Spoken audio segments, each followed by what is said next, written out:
بسم الله الرحمن الرحيم. هل أتاك حديث الغاشية؟ وجوه يومئذ خاشعة عاملة ناصبة تصلى نارا حامية تسقى من عين آنية ليس لهم طعام إلا من ضريع لا يسمن ولا يغني من جوع.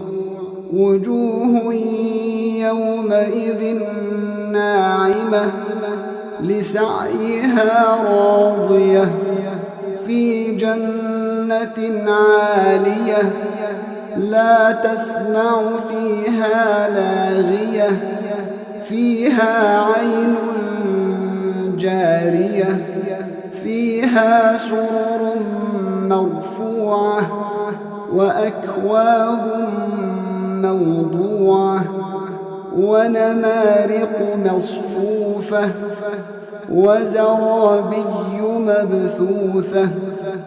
أفلا ينظرون إلى الإبل كيف خلقت وإلى السماء كيف رفعت وإلى الجبال كيف نصبت وإلى الأرض كيف سطحت. فذكر إنما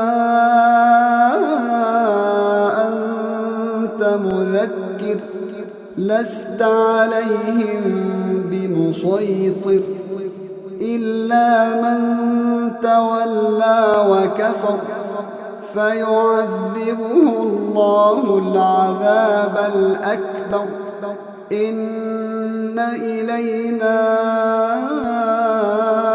إيابهم ثم إن علينا حسابهم.